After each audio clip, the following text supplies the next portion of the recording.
അപ്പൊ കലോത്സവ വിശേഷങ്ങൾ, അങ്ങയുടെ കലോത്സവ വിശേഷങ്ങൾ എൻ്റെ എന്തൊക്കെയാണ്? കലോത്സവ വിശേഷം എന്ന് പറഞ്ഞാൽ ഞാൻ കലാകാരനായത് കലോത്സവങ്ങൾ കണ്ടിട്ടാണ്, കല കണ്ടിട്ടാണ്. എൻ്റെ അച്ഛൻ കലാകാരനായിരുന്നു.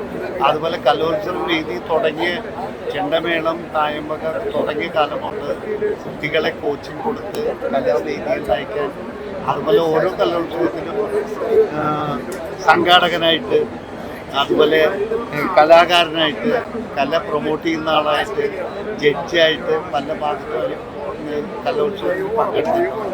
തൃശ്ശൂർ വരുമ്പോൾ നമുക്ക് പ്രത്യേക ഒരു താല്പര്യം. നമ്മുടെ ജില്ലയിൽ വരുമ്പോൾ തൃശ്ശൂർ പോലെ കല മാമാങ്കം, കല സർവം കല, തൃശ്ശൂർ ഈ കലോത്സവം അതിഗംഭീരമാക്കാൻ ടീം തൃശ്ശൂർ എല്ലാവരും ഒരുമിച്ച് പ്രവർത്തിക്കാൻ തീരുമാനിച്ച് സത്യമാണ്. ഇത് അതിഗംഭീരമാകട്ടെ എന്ന് ആശംസിക്കാം. തുടങ്ങാൻ നിമിഷങ്ങളേ ഉള്ളൂ. എല്ലാവരും ഇത് നിറഞ്ഞു.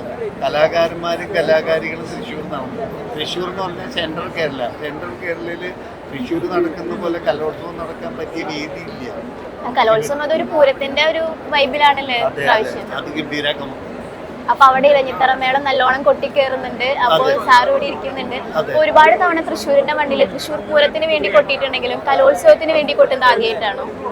ഞാൻ ഈ കലോത്സവത്തില് കുട്ടികളെ കൊട്ടിച്ചിട്ട് ഞാൻ കൊട്ടല് എന്ന് പറയുന്നത് എനിക്ക് കലോത്സവത്തിന് വേണ്ടി വന്നില്ല. എന്റെ പഠനകാലത്ത് ഇല്ല. സ്വർണ്ണമുഖി ഗോൾഡ് ആൻഡ് ഡയമണ്ട്സ്, സൂര്യപ്രഭയുടെ സ്വർണ്ണമുഖം.